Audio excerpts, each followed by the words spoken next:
Buenas noches, comunidad. Bienvenidos a Oberon. Cuéntanos en los comentarios desde dónde nos estás escuchando.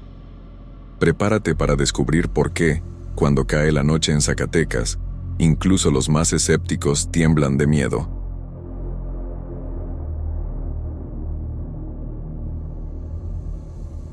Mi nombre es Manuel. Tengo 72 años y soy dueño de una pequeña granja en Jerez, Zacatecas. Siempre he sido un hombre sencillo, que le gusta cuidar la tierra y los animales. Nunca le di mucha importancia a esas historias de fantasmas que la gente cuenta por ahí. Pero después de lo que pasó ya no sé qué creer. Todo empezó hace unos meses. Era una mañana común de sábado y estaba haciendo mi rutina de siempre. Me desperté temprano, tomé mi café y fui a dar una vuelta por la granja para ver si todo estaba en orden. El sol apenas había salido, pero ya se podía oír el canto de mi gallo resonando por el terreno. Ah, ese gallo. Era mi orgullo, ¿sabes? Un gallo cariblanco hermoso, con plumas brillantes y una cresta roja que parecía una corona. Ese gallo no era un gallo cualquiera. No, era famoso en toda la región. La gente decía que su canto era tan fuerte y bonito que se podía oír desde el centro de la ciudad. En las fiestas de la comunidad, la gente solo empezaba a celebrar de verdad después de oír su canto. Era como si fuera una señal, ¿entiendes? El canto del gallo de Manuel avisando que la fiesta podía comenzar. Ese sábado nos estábamos preparando para la fiesta de San Juan. Es una de las mayores celebraciones de aquí, ¿sabes? Todo el mundo se reúne. Hay música, comida, baile. Es pura alegría. Y como siempre, mi gallo iba a ser la estrella de la mañana, anunciando el inicio de las festividades con su canto poderoso. Yo estaba todo orgulloso, ya imaginando a la gente comentando sobre mi gallo, como hacían todos los años. Pero entonces, cuando llegué cerca del gallinero, me di cuenta de que algo andaba mal. Las gallinas estaban todas agitadas, cacareando sin parar. Me fui acercando más y vi que estaban amontonadas en un rincón, como si estuvieran asustadas por algo. Mi corazón empezó a latir más fuerte. Algo no estaba bien. Podía sentirlo. Entré en el gallinero despacio, tratando de no asustar más a las gallinas. Fue entonces cuando lo vi. Mi gallo, aquel gallo fuerte e imponente, estaba tirado en el suelo, sin moverse. Corrí hacia él, rezando para que fuera solo un malestar pasajero. Pero cuando lo tomé en mis brazos ya estaba frío, muerto. No había ninguna señal de pelea o enfermedad. Era como si simplemente se hubiera detenido. Me quedé allí, sosteniendo a mi gallo muerto, sin saber qué hacer. La fiesta de San Juan iba a comenzar en unas horas y el canto que todos esperaban ya no iba a suceder. Sentí una tristeza tan grande, ¿sabes? No era solo por la pérdida del animal, sino por todo lo que representaba. Era como si una parte de la tradición de nuestra comunidad hubiera muerto junto con él. Enterré al gallo allí mismo en el terreno de la granja. No le conté a nadie lo que había pasado. Pensé que sería mejor así, para no arruinar el ambiente de la fiesta. La gente iba a extrañar el canto, claro, pero la vida continúa, ¿no? Al menos eso fue lo que pensé en ese momento. La fiesta de San Juan ocurrió como siempre, pero se podía sentir que faltaba algo. La gente se quedó esperando el canto del gallo, mirando al cielo como si fuera a aparecer mágicamente. Yo fingí que no sabía nada, pero por dentro me estaba carcomiendo la culpa. Sentía como si hubiera decepcionado a todos, aunque sabía que no tenía la culpa de la muerte del gallo. Cuando llegó la noche y la fiesta terminó, volví a casa exhausto. Ni siquiera pude dormir bien. Me quedaba pensando en el gallo y en cómo las cosas iban a ser diferentes a partir de ahora. Me revolví en la cama toda la noche, inquieto. Cuando el cielo empezó a aclararse, me levanté para comenzar mi rutina. Estaba en la cocina preparando el café cuando lo oí. El canto del gallo. Al principio, pensé que me estaba volviendo loco. Me froté los ojos, me di unas palmadas en la cara. Incluso me pellizqué el brazo para ver si no estaba soñando. Pero el canto continuaba, fuerte y claro como siempre había sido. Salí corriendo al patio. con el corazón casi saliéndome por la boca. ¿Será que me había equivocado? ¿Será que el gallo no había muerto de verdad? Pero cuando llegué al gallinero, no había nada. Las gallinas estaban todas quietas, algunas aún dormidas. No había ningún gallo allí. Me quedé parado, mirando a los lados como un tonto. El canto había parado, pero estaba seguro de lo que había oído. No era posible que lo hubiera imaginado. Pasé todo el día agitado, esperando oír el canto de nuevo. Pero nada sucedió. Empecé a pensar que tal vez había sido solo mi cabeza jugándome una mala pasada. ¿Sabes? Después de todo, estaba triste por la muerte del gallo. Era normal que siguiera pensando en él. Intenté convencerme de eso y seguir con mi vida, pero a la mañana siguiente, sucedió de nuevo. El mismo canto fuerte, a la misma hora de siempre. Esta vez estaba completamente despierto. No podía ser imaginación. Corrí al gallinero una vez más y de nuevo no encontré nada. Las gallinas parecían agitadas, caminando de un lado a otro como si estuvieran buscando algo. Fue entonces cuando me di cuenta de algo extraño. Las gallinas se estaban comportando como si el gallo aún estuviera allí. ¿Sabes cómo es, no? El gallo siempre fue el líder del gallinero. Las gallinas lo seguían a todas partes. Y ahora estaban haciendo lo mismo, solo que, siguiendo la nada. Era como si vieran algo que yo no podía ver. En ese momento, sentí un escalofrío subir por mi espalda. Empecé a pensar en todas esas historias de fantasmas que la gente cuenta, que siempre pensé que eran tonterías. ¿Será que el espíritu de mi gallo estaba allí, aún cuidando de sus gallinas? No quería creer eso, pero ¿cómo explicar lo que estaba pasando? En los días que siguieron, la situación solo se volvió más extraña. Cada mañana, puntualmente a la misma hora, el canto del gallo resonaba por la granja. Ya ni siquiera corría al gallinero. Sabía que no encontraría nada allí. Pero las gallinas seguían actuando como si el gallo estuviera vivo. Seguían una presencia invisible. Se agrupaban alrededor de la nada, como si estuvieran escuchando órdenes que yo no podía oír. Empecé a tener miedo de ir al gallinero. Cada vez que entraba allí sentía un escalofrío en la espalda, como si alguien me estuviera observando. Las gallinas me miraban de una manera diferente, casi acusadora. Era como si supieran algo que yo no sabía, como si estuvieran guardando un secreto. Una noche, no pude aguantar más y decidí contárselo a mi esposa, María. Ella siempre fue más sensible a estas cosas de espíritus, ¿sabes? Pensé que me llamaría loco, pero para mi sorpresa, me creyó de inmediato. Dijo que ya había sentido algo extraño rondando la granja, pero no quería preocuparme. María sugirió que llamáramos a un sacerdote para bendecir el gallinero. Confieso que al principio me pareció exagerado, pero estaba tan desesperado que acepté. El sacerdote vino al día siguiente, roció agua bendita por todas partes, rezó unas oraciones. Por un momento, pensé que había funcionado. El gallinero pareció calmarse. Las gallinas volvieron a la normalidad. Pero a la mañana siguiente, ahí estaba el canto de nuevo, y las gallinas volvieron a actuar de forma extraña. Fue entonces cuando me di cuenta de que no era solo el canto y el comportamiento de las gallinas. Empecé a notar otras cosas extrañas sucediendo en la granja. Las plantas cerca del gallinero comenzaron a crecer de forma anormal, mucho más rápido de lo normal, y siempre había un olor extraño en el aire, medio metálico, que no podía identificar. Las noticias comenzaron a extenderse por la ciudad. La gente se enteró de que mi gallo había muerto, pero que su canto aún podía oírse cada mañana. Al principio, pensé que me llamarían mentiroso o loco, pero para mi sorpresa, mucha gente comenzó a aparecer en la granja de madrugada para escuchar el canto. Se convirtió en una especie de atracción turística. ¿Sabes? La gente venía, acampaba cerca de la granja, esperando oír al gallo fantasma. Algunos decían que era un milagro, otros hablaban de un embrujo. Había gente que juraba que podía ver la silueta del gallo caminando por el gallinero. Yo solo miraba todo aquello, sin saber qué pensar. Todo esto comenzó a afectarme de verdad. Ya no podía dormir bien. Me quedaba esperando el canto cada madrugada. Empecé a adelgazar, a irritarme por cualquier cosa. María estaba preocupada por mí, decía que estaba obsesionado.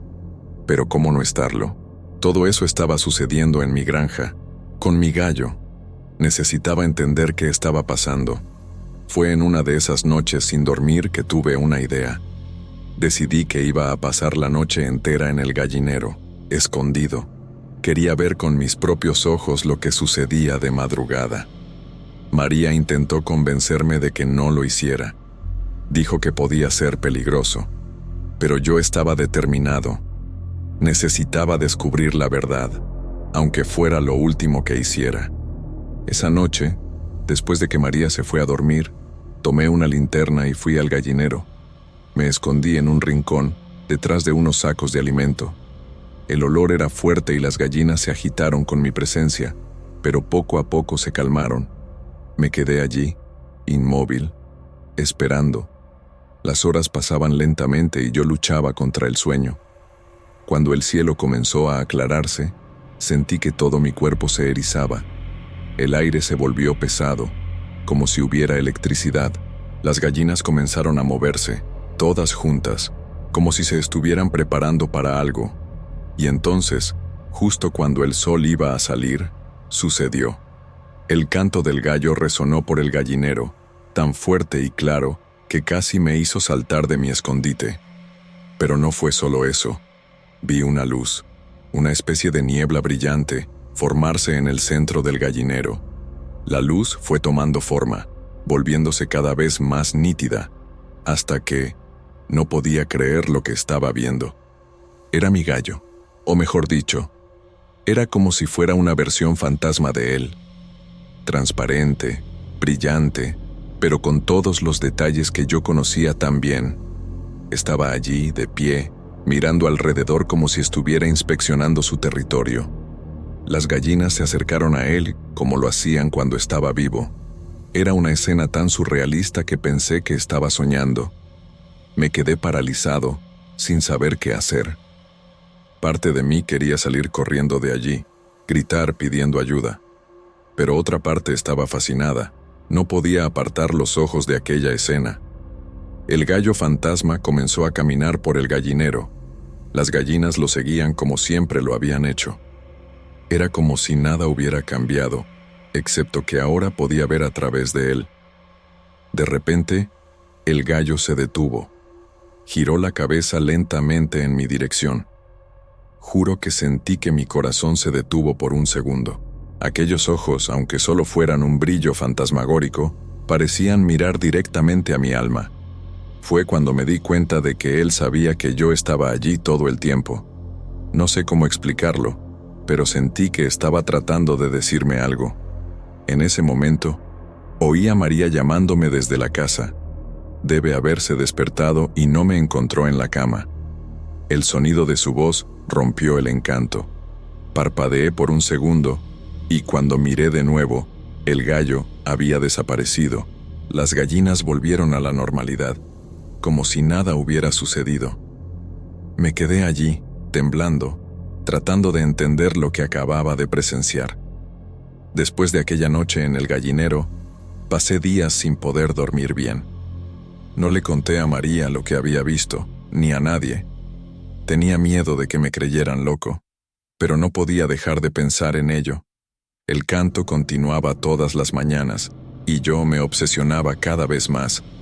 Fue María quien tuvo la idea que acabó ayudándome. Sugirió que compráramos otros gallos para la granja. Al principio, pensé que no serviría de nada. Después de todo, el problema no era la falta de gallos, era el gallo fantasma que no se iba. Pero ella insistió, dijo que tal vez eso ayudaría a traer un poco de normalidad de vuelta. Acabé aceptando, más para complacerla que por creer que funcionaría. Compramos 3 gallos nuevos, jóvenes y saludables. Cuando llegaron a la granja, fue como si algo cambiara en el aire. Las gallinas se alborotaron todas corriendo de un lado a otro.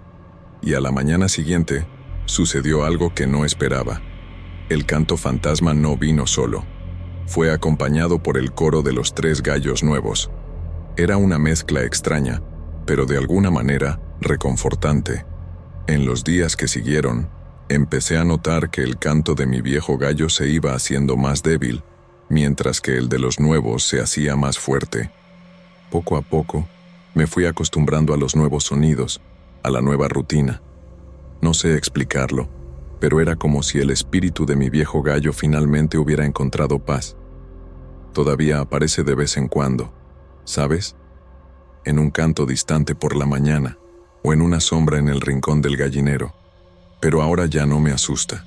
Es solo un recuerdo, un eco de algo que fue importante y que, de alguna manera, sigue siendo parte de la granja y de mi vida.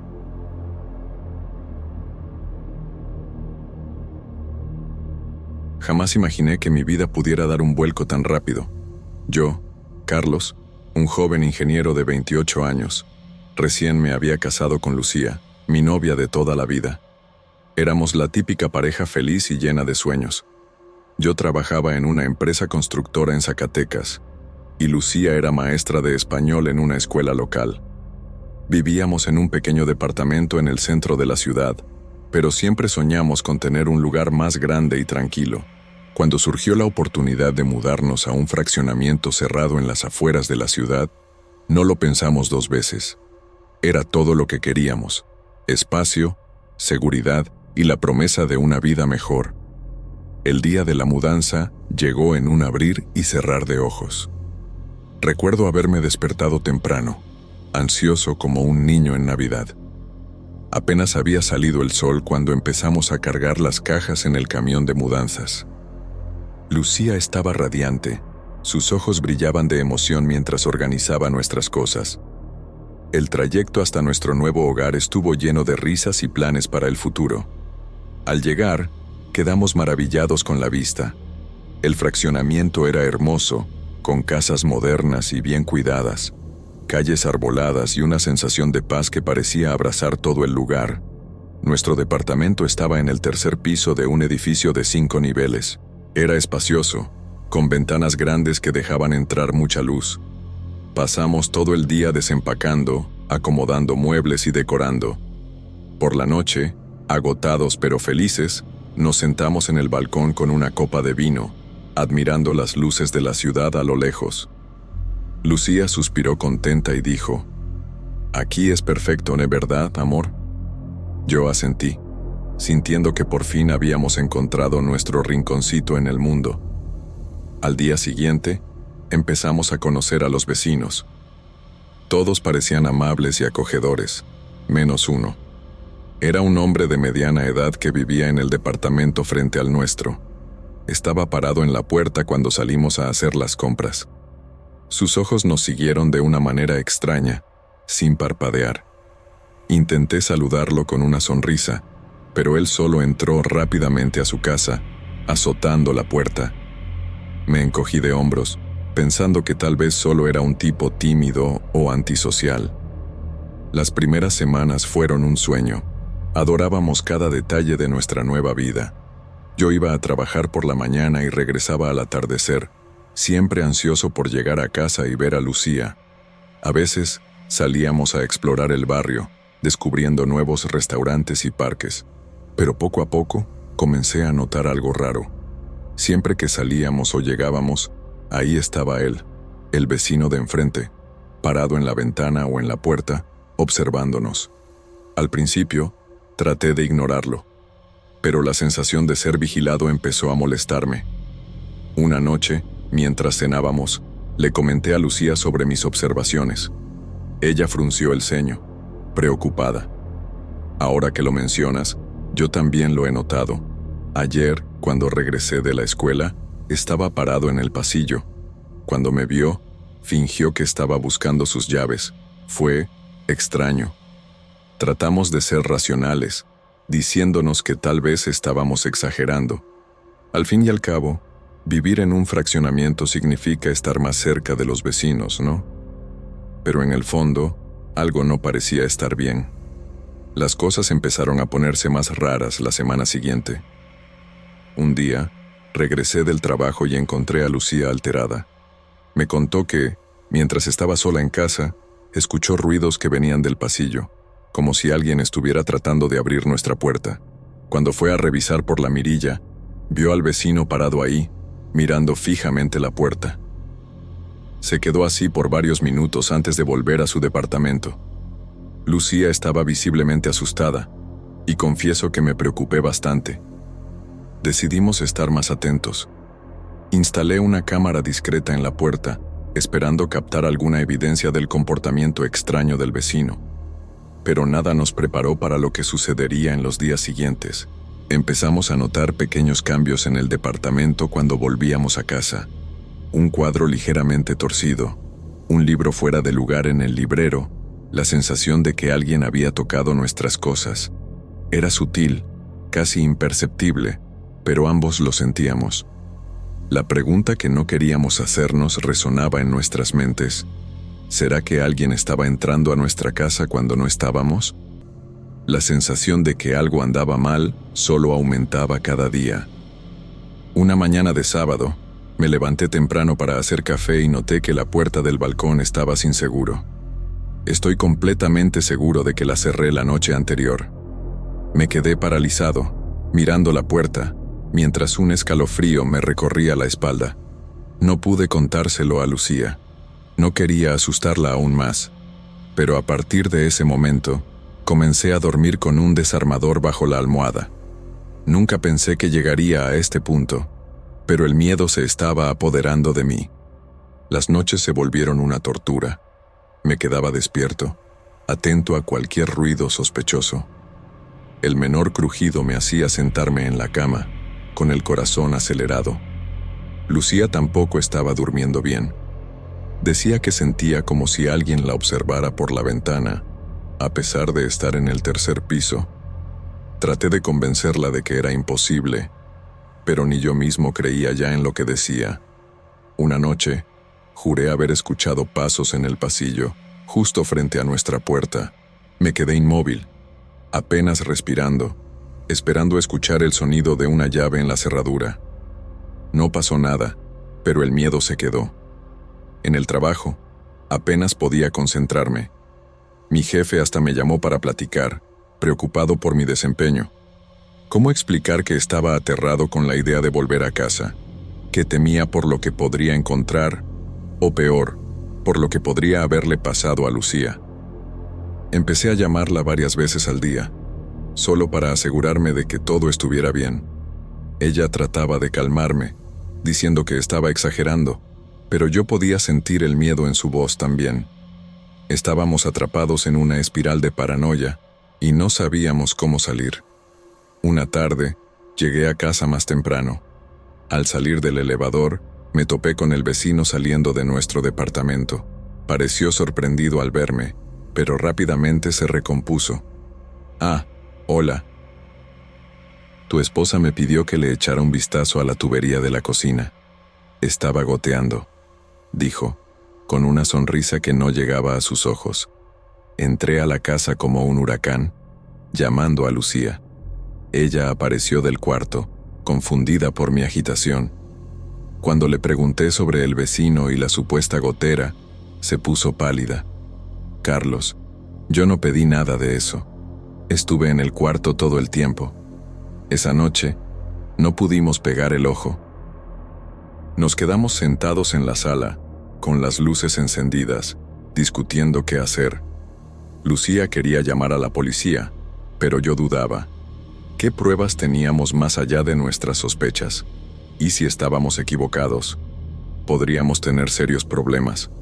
Decidimos instalar más cámaras en el departamento y cambiar todas las cerraduras. Pasé toda la noche investigando sistemas de seguridad, determinado a convertir nuestro hogar en una fortaleza. Pero en el fondo, sabía que ningún candado o cámara podría protegernos del miedo que ya se había instalado en nuestras mentes. Los días siguientes fueron un borrón de ansiedad y vigilancia constante.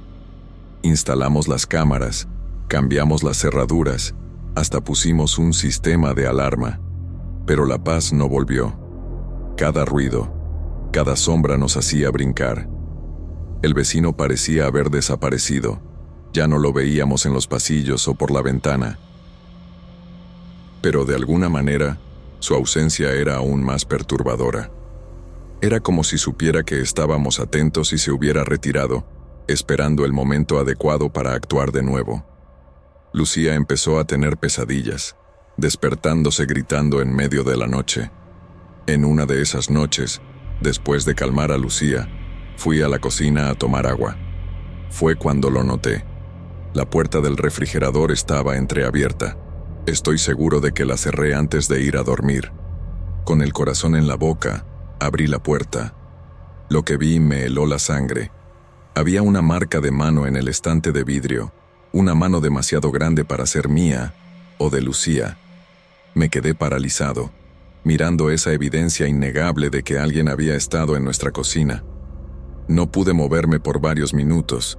Mi cerebro se negaba a procesar lo que mis ojos veían. A la mañana siguiente, convencí a Lucía de que se fuera a casa de sus papás por unos días. Yo me quedaría para tratar de atrapar al intruso con las manos en la masa. Al principio se resistió, no quería dejarme solo, pero al final aceptó. Después de que se fue, cerré todas las puertas con llave y me senté en la sala, esperando. Las horas se arrastraban. Cada minuto parecía una eternidad. Por la noche, lo escuché. Un sonido casi imperceptible de metal raspando contra metal. Alguien estaba tratando de abrir la puerta. Todo mi cuerpo temblaba, pero me forcé a quedarme quieto. El sonido se detuvo, seguido por pasos que se alejaban. Corrí hacia la puerta y miré por la mirilla. En el pasillo oscuro, vi una figura moviéndose. No era el vecino. Mi corazón latía tan fuerte que temía que pudiera escucharse del otro lado de la puerta. La figura en el pasillo no era el vecino, pero ¿quién diablos sería entonces? Me quedé paralizado, dividido entre el miedo y la necesidad de descubrir qué estaba pasando. Silenciosamente, tomé mi celular y empecé a grabar por la mirilla. La persona, no podía distinguir si era hombre o mujer, estaba parada al final del pasillo, como si estuviera escuchando. De repente, se dio la vuelta y caminó rápidamente hacia las escaleras. Quería abrir la puerta, seguirla, pero mis pies parecían pegados al suelo. Pasé la noche en vela, revisando el video que había grabado. La calidad era pésima, pero se alcanzaba a ver que la persona usaba ropa oscura y una capucha. No había forma de identificarla. Por la mañana, decidí investigar. Salí del departamento por primera vez en días, determinado a encontrar respuestas. En el pasillo, noté algo que no había visto antes. Marcas de rasguños cerca de la cerradura de la puerta del vecino. Mi mente se disparó.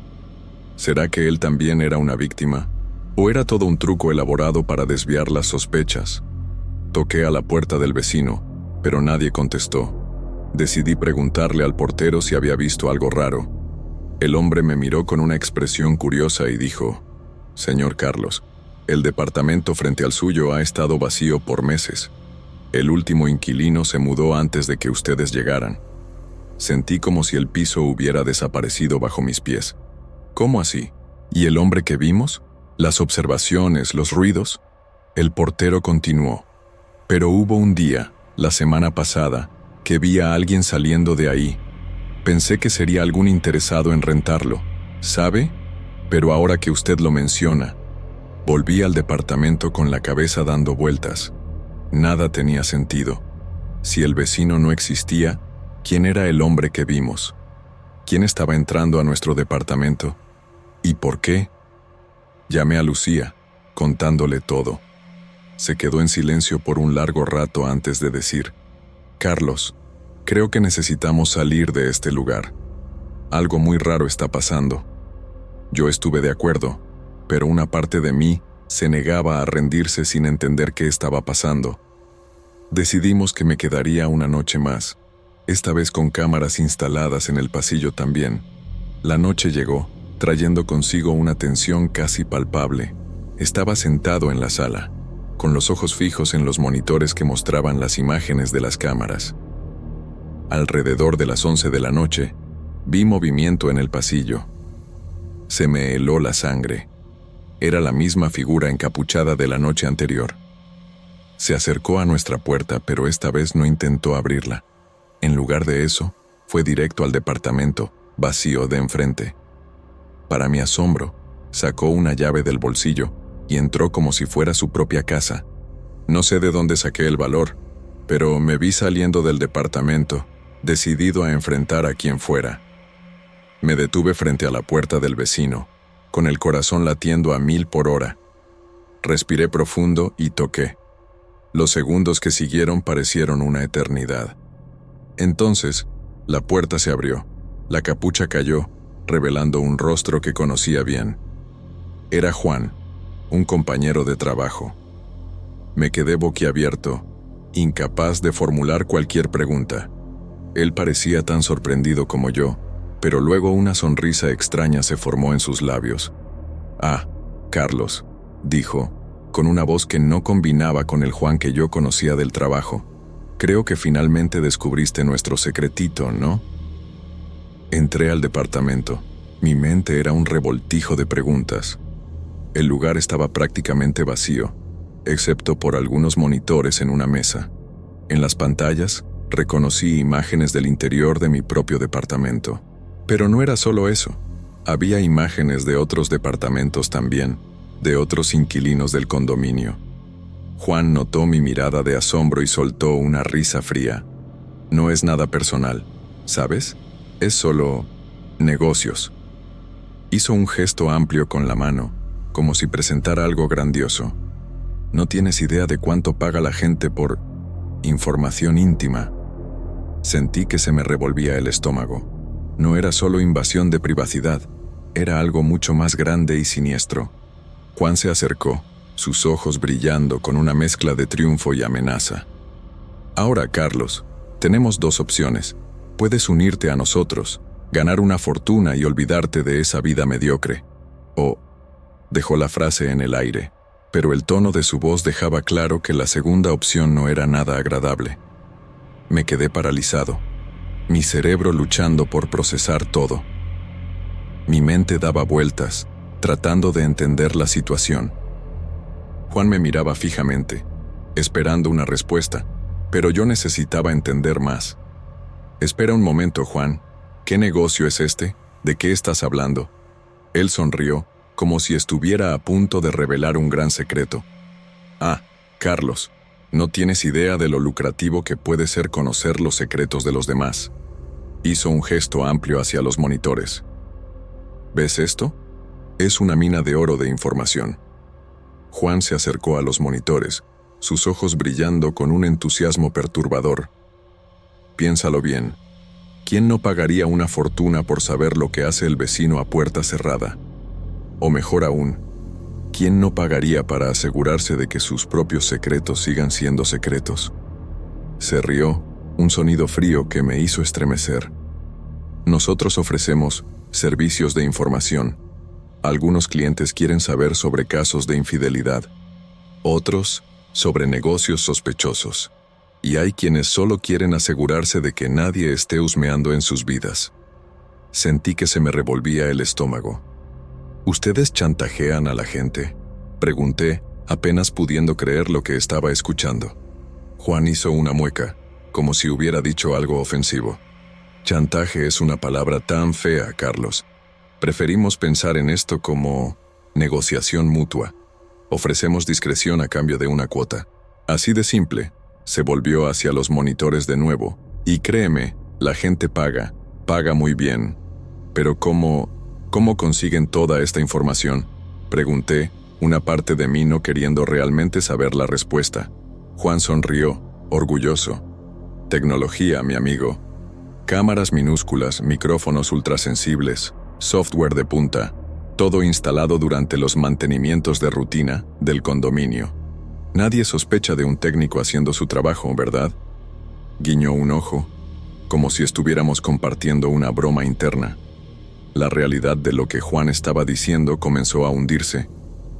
Todas esas veces que creí haber escuchado algo, todas las sensaciones de estar siendo observado, no era paranoia, era real. «¿Y cuánto tiempo lleva pasando esto?», pregunté, temiendo la respuesta. Juan se encogió de hombros. ¿En este condominio? Desde antes de que ustedes se mudaran. Pero el negocio en sí, años. Mi padre empezó en pequeño, solo un edificio. Ahora, abrió los brazos, como si abarcara un imperio invisible. Estamos en toda la ciudad. Mi cabeza latía con las implicaciones.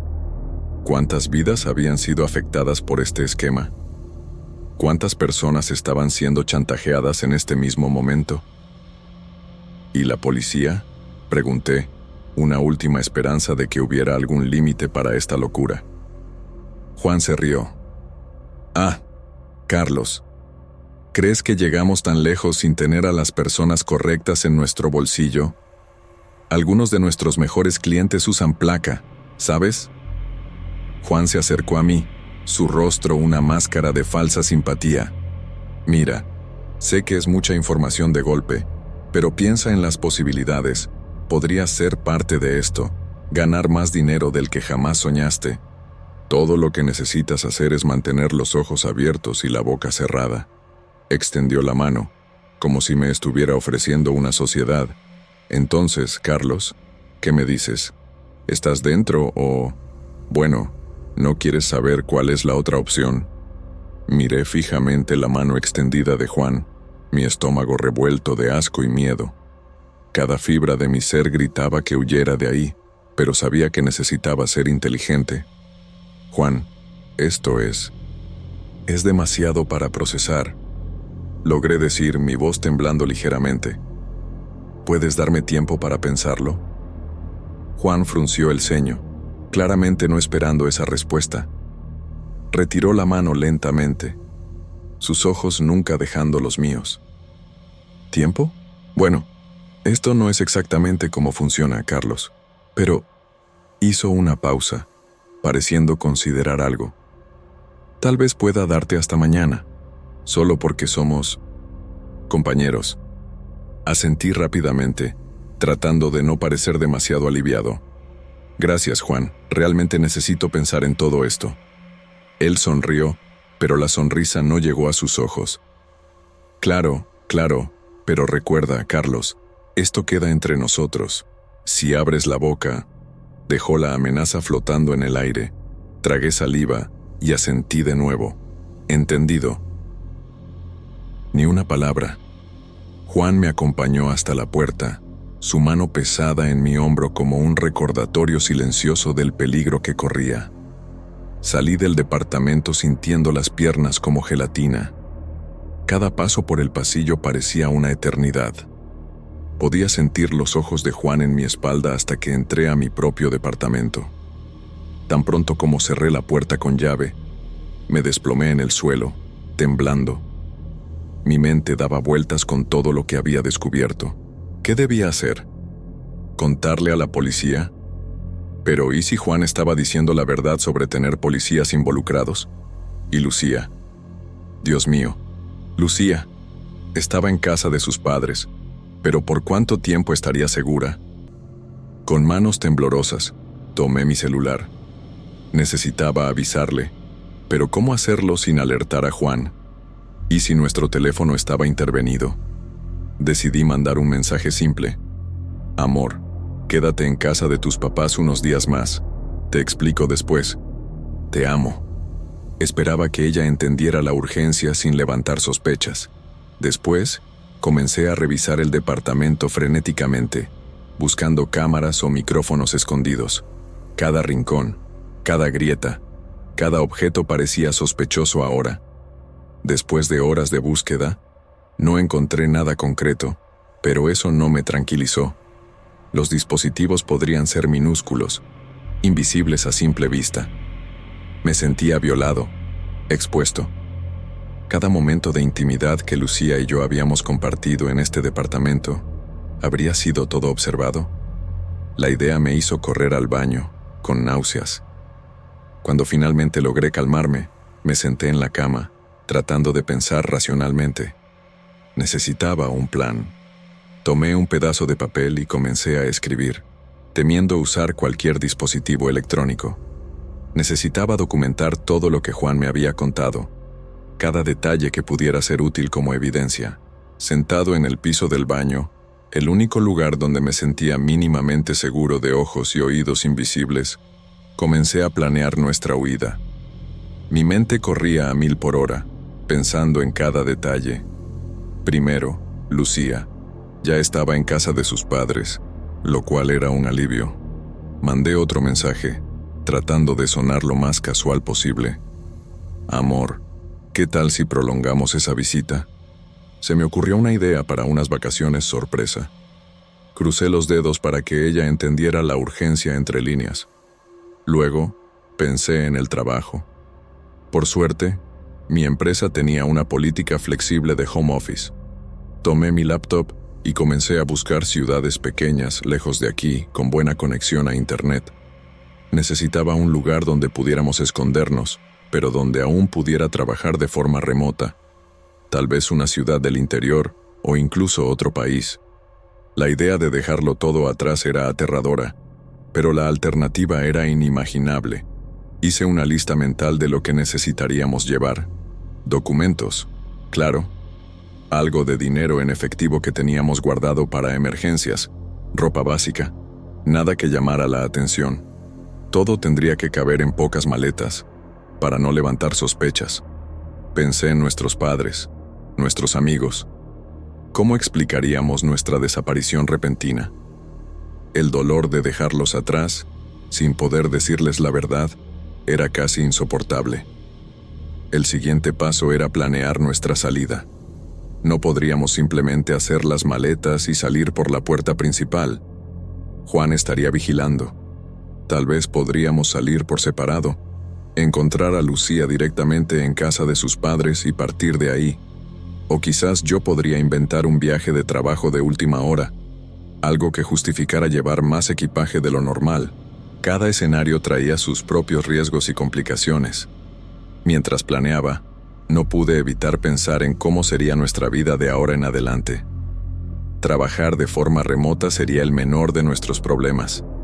Tendríamos que vivir siempre mirando por encima del hombro, desconfiando de cada persona nueva que conociéramos. Nunca más podríamos usar nuestros nombres reales o mantener contacto con personas del pasado. Era como entrar en un programa de protección a testigos, pero sin la protección oficial. Pensé en cómo le explicaría todo esto a Lucía. Ella confiaba en mí, pero esto era una locura. ¿Y si no me creía? ¿Y si se negaba a huir? Sacudí la cabeza, alejando esos pensamientos. Conocía a mi esposa. Ella entendería. Tendría miedo, claro, pero entendería. Tendríamos que ser fuertes el uno para el otro, más que nunca. Las horas pasaban, y yo seguía planeando febrilmente. Investigué sobre cómo obtener nuevos documentos, cómo mover dinero sin dejar rastros, cómo desaparecer en el mundo digital. Cada nueva información me hacía sentir como si estuviera sumergiéndome más profundo en un mundo oscuro, del que no habría vuelta atrás. Pero ¿qué más podía hacer? Quedarnos significaba poner nuestras vidas en manos de Juan y su terrible esquema. Cuando el sol empezó a salir, ya tenía un plan. No era perfecto, ni mucho menos, pero era lo mejor que podía hacer con el poco tiempo que teníamos. Me levanté del piso del baño, mis músculos adoloridos protestando después de horas en la misma posición. Me miré al espejo, apenas reconociendo al hombre de ojos rojos y barba sin afeitar que me devolvía la mirada. En pocas horas, tendría que poner todo en marcha. Nuestra vida como la conocíamos llegaría a su fin, pero al menos tendríamos una oportunidad de empezar de nuevo. Lejos de aquí, lejos de Juan, lejos de esta pesadilla. Respiré profundo, tratando de reunir valor para lo que vendría. Era hora de actuar. En cuestión de días, Lucía y yo dejamos nuestra vida atrás. Empacamos lo esencial en algunas maletas, vendimos lo que pudimos rápidamente y partimos en su coche. El viaje fue tenso, cada parada nos ponía nerviosos. Después de horas en la carretera, llegamos a un pequeño pueblo en el interior, a cientos de kilómetros de distancia. Era un lugar tranquilo, donde podríamos empezar de nuevo sin llamar mucho la atención. Los primeros días nos quedamos en un hotel sencillo mientras buscábamos un lugar para vivir. Encontramos un pequeño departamento para rentar, amueblado y con una renta accesible. El dueño no hizo muchas preguntas más allá de lo básico, lo cual fue un alivio. Poco a poco, empezamos a establecernos, creando una nueva rutina en este lugar desconocido. Sabía que necesitábamos una fuente de ingresos estable y que no nos expusiera. Comencé a buscar empleos que permitieran trabajo remoto. Pasé días enteros enviando currículums, enfocándome en empresas de tecnología que estuvieran abiertas a contrataciones totalmente remotas. Usé mi experiencia anterior, pero fui vago sobre los detalles de mi último empleo, diciendo solamente que buscaba nuevas oportunidades. Para mi sorpresa y alivio, las entrevistas empezaron a surgir. Después de algunos intentos, conseguí un puesto en una startup prometedora. El sueldo era un poco menor que el anterior, pero lo más importante, era 100% home office. Esto nos permitiría quedarnos en el nuevo pueblo sin levantar sospechas. Lucía también se adaptó, consiguiendo dar clases de español en línea para complementar nuestros ingresos. Con el nuevo empleo, nuestra situación comenzó a estabilizarse. Creamos una rutina. Yo trabajaba en la pequeña oficina improvisada en la sala, mientras Lucía daba sus clases en el cuarto. Poco a poco, el miedo constante fue dando lugar a una cautelosa esperanza. Empezamos a pensar que tal vez podríamos realmente reconstruir nuestras vidas aquí. Lo más difícil fue reducir el contacto con amigos y familia. No lo cortamos completamente, pero nos volvimos más distantes. Explicamos vagamente que necesitábamos un cambio de vida, que queríamos explorar nuevas oportunidades lejos de la ciudad grande. Era doloroso no poder contar la verdad, ver la confusión y el dolor en los ojos de nuestros padres durante videollamadas esporádicas. Pero sabíamos que era necesario, por el bien de ellos y el nuestro. Pasaron meses. Nuestra nueva vida se había vuelto casi normal.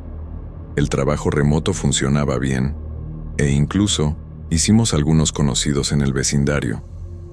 Pero siempre había esa sensación de alerta en el fondo de la mente, ese cuidado extra al hablar sobre nuestro pasado. Juan y su siniestro esquema parecían distantes, pero el recuerdo de lo que descubrimos nunca nos abandonaba completamente.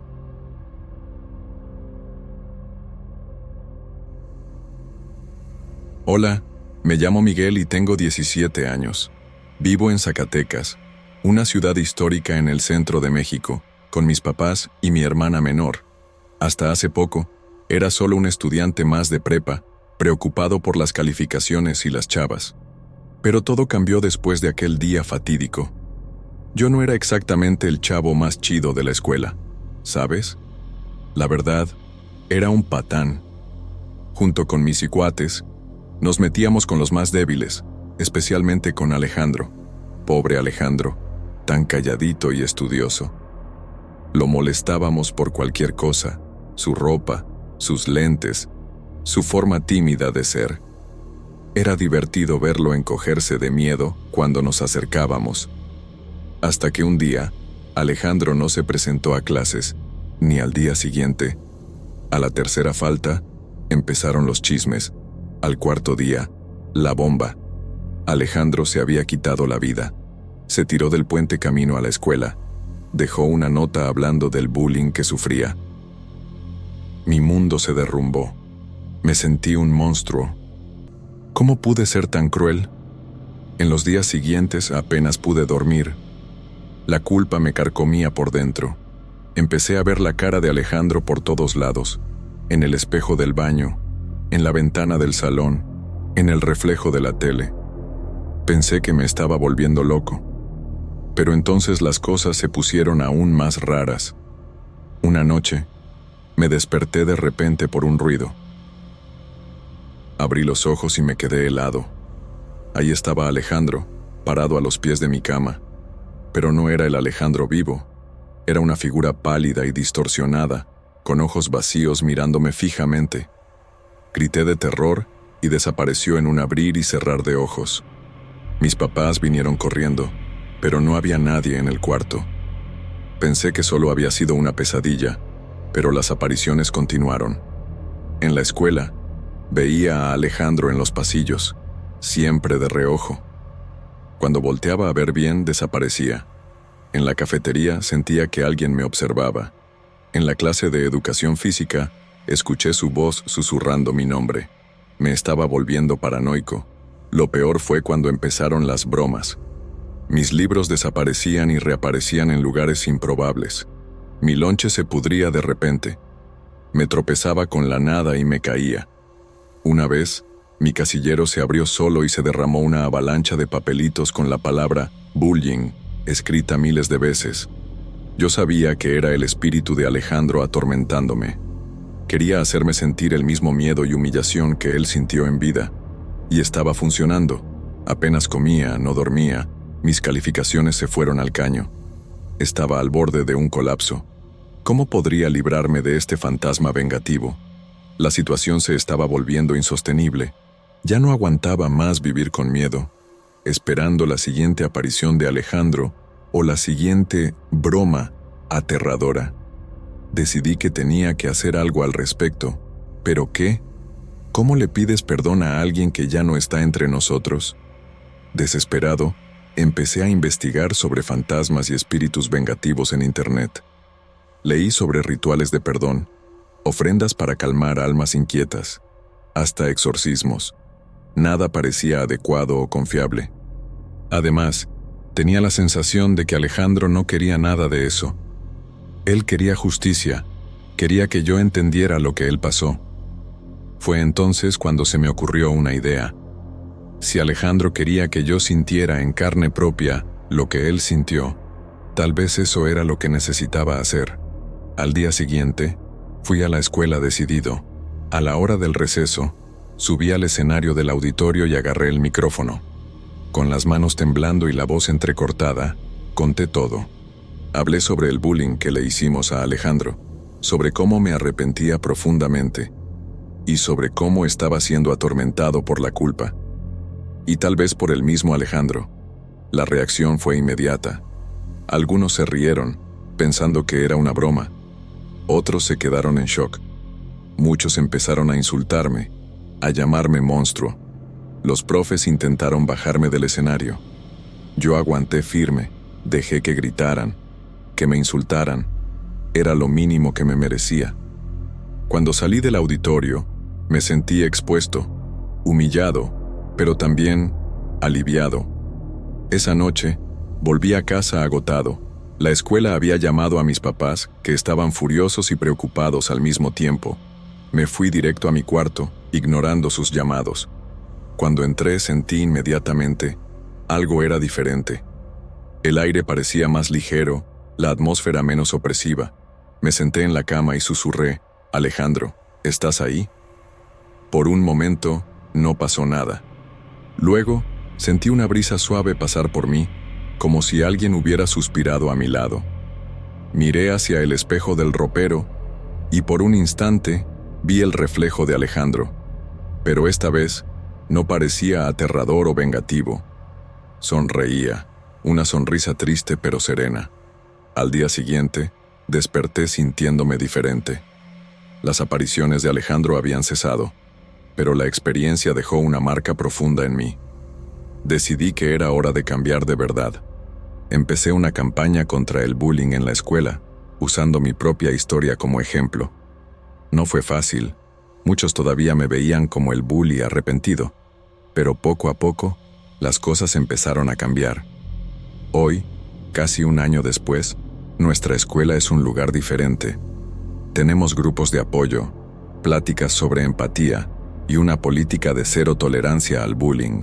Nunca voy a olvidar a Alejandro, ni lo que le hice.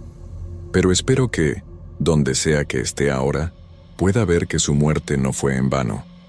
Su espíritu inquieto me enseñó una lección que cambió no solo mi vida, sino la de toda nuestra comunidad escolar.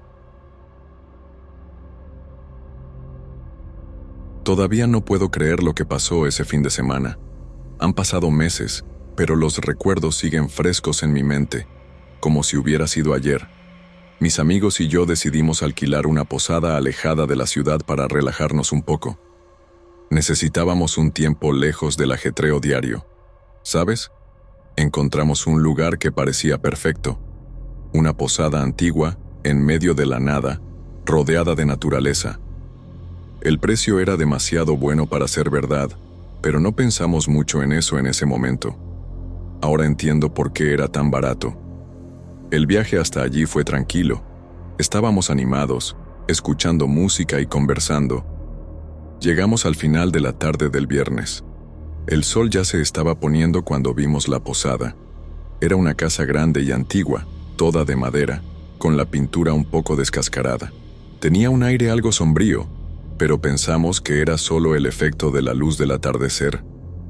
El dueño, un señor mayor, nos recibió en la entrada. Parecía un poco extraño. Nos miraba de una manera rara, como si supiera algo que nosotros no. Entramos y comenzamos a acomodarnos en las habitaciones. El lugar era mucho más grande por dentro de lo que parecía. Los pasillos eran largos y oscuros, llenos de puertas. La madera del suelo crujía con cada paso. Recuerdo haber sentido un escalofrío cuando entré en mi habitación. Era como si el aire dentro fuera más frío que el resto de la casa, pero traté de no prestarle atención. Pensé que era solo mi imaginación. La noche cayó rápido y decidimos hacer una barbacoa en el patio trasero. Todo iba bien. Estábamos riendo, contando historias. Fue entonces cuando Mariana, mi mejor amiga, dijo que había visto algo moviéndose cerca del bosque. Bromeamos. Dijimos que era solo un animal.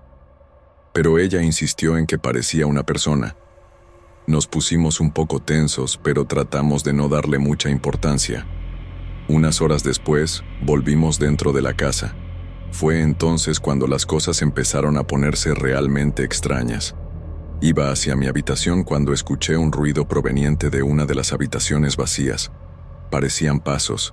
Abrí la puerta lentamente y no había nadie allí, pero podría jurar que había oído pasos. Cerré la puerta y corrí a mi habitación, con el corazón latiendo fuerte. En medio de la noche, me desperté con un grito. Salí corriendo al pasillo y encontré a Carlos todo pálido, temblando. Dijo que había visto a una mujer parada al pie de su cama, toda vestida de blanco. Pero cuando encendió la luz, no había nadie allí. Pensamos que había tenido una pesadilla, pero él juraba que estaba despierto.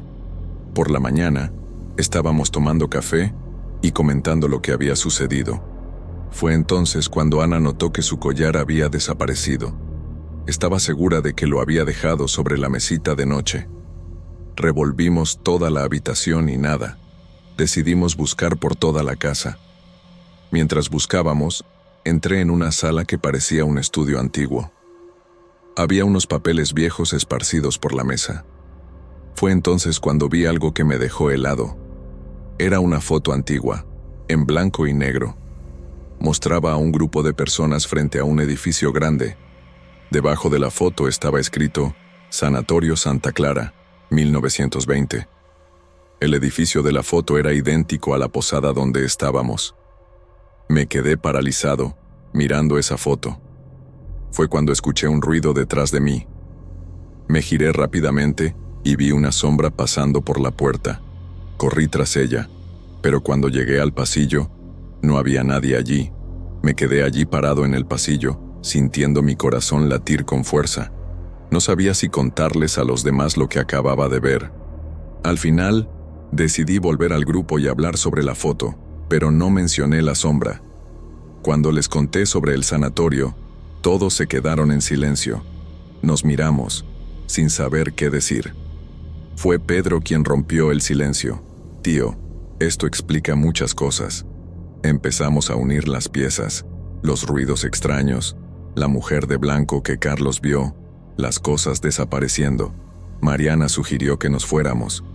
Honestamente, una parte de mí quería hacer las maletas y salir corriendo de allí, pero la otra parte estaba curiosa, quería entender qué estaba pasando. Además, ya habíamos pagado por toda la estancia. Decidimos quedarnos, pero acordamos no estar solos en ningún momento.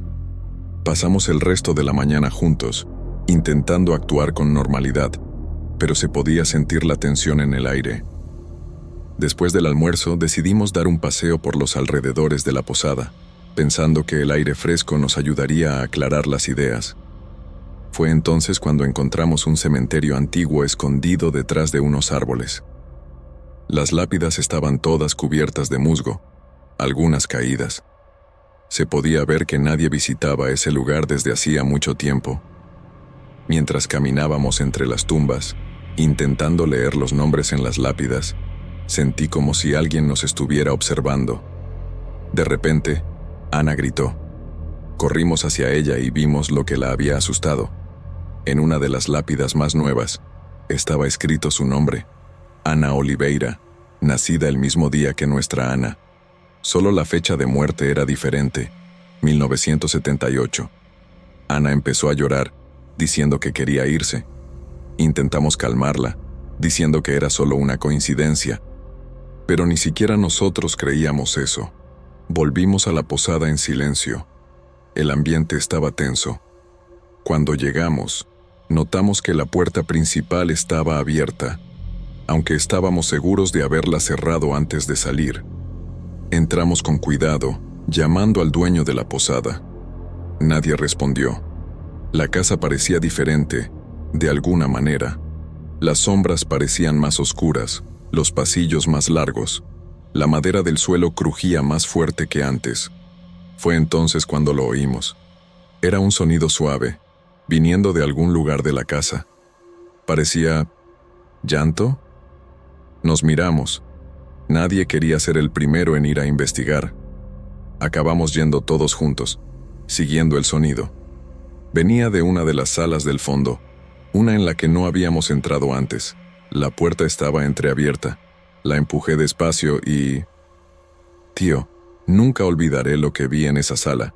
Era como si hubiéramos retrocedido en el tiempo.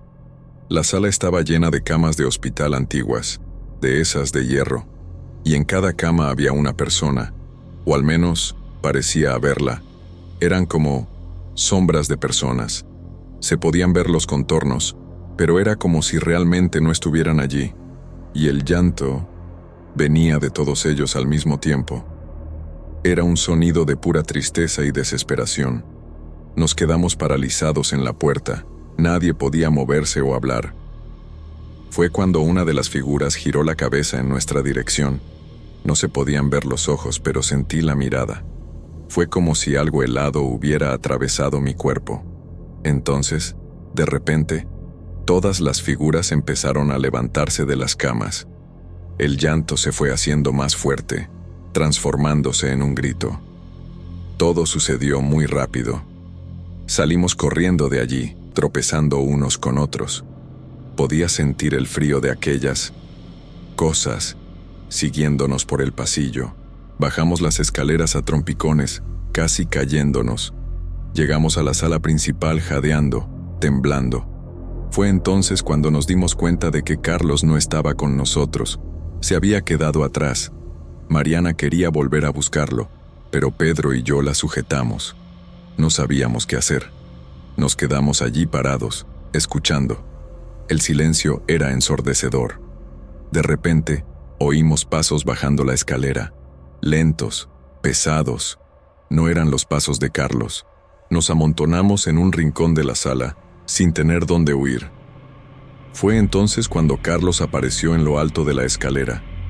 Pero no era exactamente Carlos. Es decir, era su cuerpo, pero los ojos estaban completamente blancos. Bajó las escaleras como si estuviera flotando. Se detuvo frente a nosotros y abrió la boca. La voz que salió no era la suya. Era una mezcla de voces, como si varias personas estuvieran hablando al mismo tiempo. «No deberían haber venido aquí», dijo la voz. «Este lugar no es para los vivos». No podía moverme. Era como si mi cuerpo se hubiera congelado. Por el rabillo del ojo, vi a Ana moviéndose lentamente. Estaba sacando algo de su bolso. En un movimiento rápido, arrojó un puñado de sal en dirección a Carlos. No me preguntes de dónde sacó esa idea o por qué llevaba sal en el bolso, pero funcionó. Carlos, o lo que fuera que lo estuviera controlando, soltó un grito agudo y cayó al suelo. No esperamos a ver qué pasaría después. Agarramos a Carlos, que estaba inconsciente, y corrimos fuera de la casa. Entramos en el coche y arranqué. Mientras nos alejábamos, miré por el retrovisor. Juro que vi varias figuras en la ventana de la posada, observándonos partir. Conduje toda la noche sin parar hasta que llegamos de vuelta a la ciudad. En los días siguientes, intentamos procesar lo que había sucedido. Carlos no recordaba nada después de haber entrado en aquella sala. Investigamos sobre el sanatorio y descubrimos que había sido cerrado en los años 60 después de denuncias de maltrato a los pacientes. Aparentemente, mucha gente murió allí en circunstancias sospechosas. Nunca más hablamos de volver allí. De hecho, casi no hablamos de lo que pasó. Es como si hubiéramos hecho un pacto silencioso de intentar olvidar, pero sé que ninguno de nosotros ha olvidado. A veces, cuando está muy silencioso por la noche, todavía puedo oír aquel llanto distante, y en mis pesadillas, aún veo aquellos ojos blancos mirándome fijamente.